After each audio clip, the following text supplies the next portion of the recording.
Hello Capricorn, Sun, Moon, Rising, and Venus signs. Kamusta po kayo? Sana po nasa mabuti kayong kalagayan. Welcome back po sa Star Tarot, and kung bago kayo rito, welcome na welcome din kayo. Thank you po sa inyong support and I truly appreciate it. God bless you all. October 20 po, unang mensahe ni Capricorn, your loved ones want you to live the life you are destined for.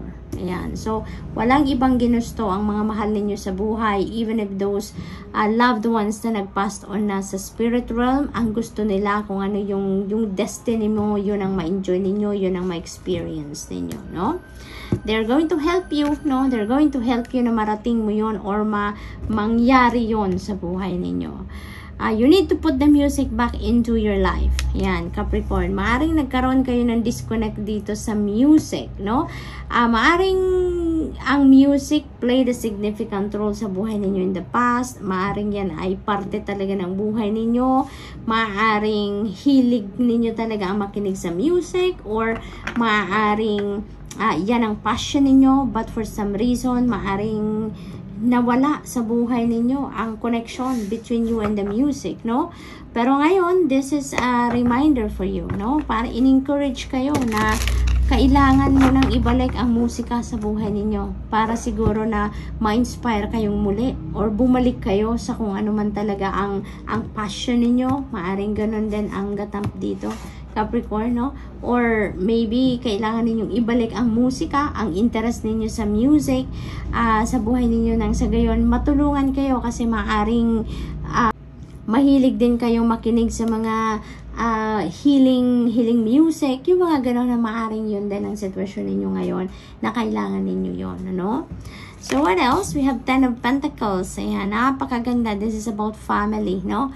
Family legacy, family matters na pagdating sa kaperahan, no? Maaring maaring inheritance din ito para sa iba, no? Maaring may mga usaping inheritance dito, maaring nakuha na ninyo ang inheritance ninyo, or maaring naghihintay na lang kayo ng inheritance ninyo at alam nyo na kung anong mamanahin ninyo. So, maaring may mga ganong ganap ang iba sa inyo dito, Capricorn, ano?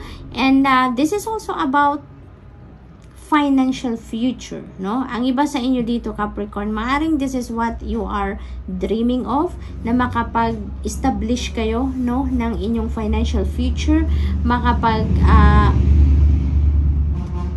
lay kayo ng solid foundation para sa inyong financial security and stability for the long term. So, maaring yun ang pinagsisikapan ninyo dito, Capricorn, no? Maaring yun ang focus ng iba sa inyo dito, kaya nagsisikap kayong maigi sa pagtatrabaho or paghahanap buhay, pagninegosyo, yung mga gano'n. So, good luck, no? Good luck sa inyo. High Priestess. Ayan. So, this is, reminding you to listen and follow what your intuition is telling you, no? Ibig sabihin, may mga guidance, no? May mga divine guidance na binibigay sa inyo ngayon ang divine universe to help you navigate whatever your situation is sa ngayon, no? Maaaring nagdadasal kayo to give you guidance, or naghihingi kayo ng mga signs, maaring ganon, ano, or confirmation, no? Kasi maaring may mga plans kayo na nagdududa kayo or hindi kayo sure about it, kaya maaring nagdadasal kayo na tulungan kayo na malinawan ang inyong kaisipan. Kaya ito, may message sa inyo, no? Napakinggan mo kung ano yung bulong ng iyong intuition, dahil nandyan ang gabay ng Panginoon para sa inyong Capricorn, no? Maaring nandyan ang kasagutan sa inyong mga dasal, okay? 8 of Cups, napakagandang energy nito. This is a new beginning energy din, no? Ibig sabihin dito, Capricorn, you are moving on with your life, no? You're moving on with your life. You are heading towards happiness, towards wish fulfillment din dito, because ang sunod ng 8 of Cups is 9 of Cups. So, moving forward kayo, moving on kayo, kaya ang sunod nito, papunta kayo sa wish fulfillment. So, kung saan man kayo papunta, saan man kayo patungo dito, magiging masaya kayo. There will be fulfillment dito na mararamdaman kayo where you are heading next. Maaring ito yung pinag-iisipan ninyo. Maaring you are thinking of leaving something or someone sa buhay ninyo at naghihingi kayo ng confirmation sa Divine Universe if yung path na kinoconsider ninyong tahakin is the right one for you. So, maaring ganun ang ganap dito, no? Kasi dito sa 8 of Cups, you are leaving something or someone, maaring sitwasyon, maaring relationship, trabaho, career, maaring tao, no? It could be anything, no? Na hindi na yan nagsiserve ng iyong highest good. Hindi na yan nagsiserve ng iyong best interest. Kaya nagdedesisyon kayo na umalis dahil you are sure na there is something better than where you are now. No, alam ninyo na meron pang room for advancement, meron ka pang room for growth, no, makakahanap ka pa ng iba pang sitwasyon sa buhay ninyo na mai-experience ninyo ang hindi pa ninyo na-i-experience kung nasaan man kayo sa ngayon, ano, Capricorn? So good luck to that, and that's all I have for you for today. I hope nakatulong ang mga mensaheng ito in some way. Thank you for watching. Love and light. Namaste. Hello Virgo, Sun, Moon, Rising, and Venus signs. Kamusta po kayo? Sana po nasa mabuti kayong kalagayan. Welcome back po sa Star Tarot. Kung bago kayo rito, welcome kayo and thank you po sa inyong support. I truly appreciate it and God bless you all. So tingnan natin ang mga mensahe ni Virgo for October 20. We have only think positive thoughts as your desires are manifesting. Napakaganda, napakaganda.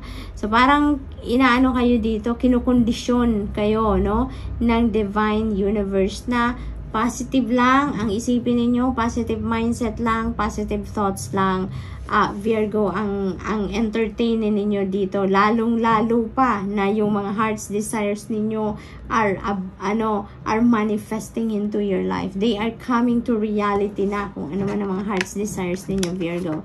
So, it feels like to me na meron kayong mga pangarap dito na matutupad na, no? Kaya lang, kailangan ninyo maging positibo lang, no? Tanggalin ang mga negative energies sa sarili ninyo, negative thoughts, feelings, and emotions, no? Lahat ng negatibo, tanggalin na, wag nang mag-worry, tanggalin ng stress as much as possible and just focus on what is positive only. Nang sa ngayon, walang blockage, no? Walang barrier, no? At walang makakapag, patigil dito sa pag-manifest ninyo ng kung ano man ang inyong mga mithiin sa buhay, no? Virgo? What else? We have be patient, all is well. Ayan, hindi kailangan magmadali, no? All is well, all is taken care of, no? Napakagandang guarantee ito para sa inyo. So, wala na kayong dapat ipag-alala, Virgo, no? Kung ano ang inyong mga pangarap, maaaring yan talagang mangyari na sa 3D reality ninyo. Kailangan nila ng konting pasensya, no? Kasi maaaring dumating yan sa labas ng timeline na gusto ninyo, no? Maaaring not at the same time na gusto ninyong dumating yan or mga mangyari, no? Kaya, be patient daw, okay? Be patient. Magpasensya ka muna, maghintay, matutong maghintay. At all is taken care of by the divine, no? So, what else for Virgo? Yan. Be patient. Yun din ang sinasabi nito na the Temperance, no? This is also about being patient, no? So, maaari talaga na kailangan nyo pang maghintay. Hindi natin alam, no? Kung hanggang kailan ka maghihintay. But, you know what? Kalma lang, no? Kalma lang. Yun ang sinasabi nito. Magpakakalma. Huwag mag-aligaga. Huwag mong ipilit ang mga gusto mong ipilit, no? Just go with the flow, no? Just go with the flow. Positive thought lang tayo, positive mindset lang tayo, nang sa gayon magtuloy-tuloy ang momentum nito na pag-manifest ng mga dreams ninyo, ng mga heart's desires ninyo. So, all we need to do now is wait, no? Patiently wait. Dahil i-surrender na lang natin yan, no, sa Divine Universe. Dahil kung ano man ang gusto ng Divine Universe, yun ang mangyayari anyways, no? Kaya all we can do is kalma lang, maghintay, magdasal, at continue on with what you are doing. Dahil maaaring may kulang pa, no? May kulang pa tayo na hindi pa natin nagagawa, maaring ganon. So maybe this is also a time for you, Virgo, to step back a little at mag-reflect kayo, magmuni-muni kayo, kasi maaring merong dumating sa isip ninyo, no? May idea, may inspiration from above na dumating sa inyo that is going to to lead you to do something na maaring yun ang missing piece pa, kaya hindi pa nangyayari kung ano man ang inyong ine-expect, di ba? We have 5 of Pentacles, ayan. So, this is negative energy, no? Na maaring nararamdaman ng iba sa inyo. Maaring ang nararamdaman ninyo dito is feeling lack, no? Maybe pakiramdam ninyo kulang kayo. Kulang ng pera, kulang ng opportunity, or whatever it is. But there is lack mindset dito. Lack mindset ang napipick up ko dito. So, maybe you are having worries about money, no? About your finances. Maaring yun ang worries ng karamihan sa inyo. Maaring yun ang problema ng iba sa inyo. Maaring wala naman talaga kayong problema sa pera, no? Hindi naman kayo nagkukulang. Meron naman kayong pera na panggastos talaga. Pero maaring you are just worrying about your money in the future, no? Maaring ganun ang ganap dito for some of you, Virgo. But you know what? It's not gonna help your situation sa ngayon, Virgo, no? Magiging barrier ito between you and from manifesting your desires. Kaya alisin natin itong lack mindset na to. Yung mga worries natin about money, tanggalin natin, Virgo. At mag-isip lang tayo ng kung ano ang positibo, kung ano yung pwede nating gawin para mas maging maganda ang sitwasyon natin. Yun na lang ang pag-focusan natin. Sa gayon, ang ma-attract natin is positive experiences, positive situations, then at blessings, no? From the divine. What else? The full energy. Wow! So, may bagong dito, may bagong simula. Maaring ito na yon, no? Yung new beginning energy na to. Maaring this is already your desires that are manifesting. Maaring ito na yung mga pangarap ninyo na dadating, magmamanifest na sa buhay ninyo, kaya may bagong pintong magbubukas, no? May new situation, may new beginning dito sa iba't ibang parte ng buhay ninyo. It could be in a few areas lang, or maaring sa pangkalahatan, no? Ang maaring maging bagong simulain dito para sa inyo, Virgo. So watch out for that, no? So good luck, and that's all I have for you for today. I hope nakatulong mga mensaheng ito in some way. Thank you for watching. Love and light. Namaste. Hello, Taurus, Sun, Moon, Rising, and Venus signs. Kamusta po kayo? Sana po ay nasa mabuti kayong kalagayan. Welcome back po sa Star Tarot. Kung bago kayo rito, welcome na welcome din kayo. Thank you po sa inyong support, and I truly appreciate it, and God bless you all. Unang mensahe ninyo for October 20 is listen to your inner voice. Ayan, your knowledge is within you. Ayan. So, marami na kayong wisdom na naipon, marami na kayong lessons learned in life, no? Kaya naman napakalawak na ng kaalaman ninyo, napakalawak na ng mga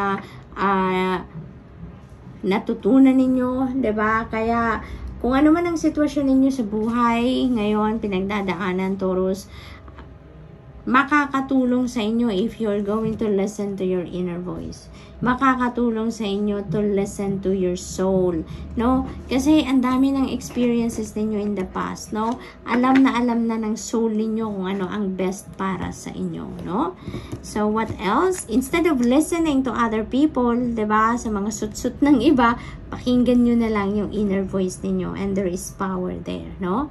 Only think positive thoughts as your desires are manifesting, Taurus. Ayan, so isipin nyo lang kung ano ang positibo, kung anong maganda, kung ano yung posibleng magandang mangyari sa inyong sitwasyon, no? Doon lang tayo lagi sa positive thought, positive mindset, lalong-lalo na ngayon na yung mga heart's desires ninyo are manifesting. Meron kayong mga minimithi sa buhay, mga gusto sa buhay na gusto ninyong mangyari that are manifesting in your 3D reality. Kaya, keep the positive thoughts running, keep the positive mindset, at alisin na ninyo kung ano man ang mga negative thoughts, feelings, emotions, At kung ano ang mga negative energies na yan, wag nating entertainin yan sa sarili natin, Taurus. Okay?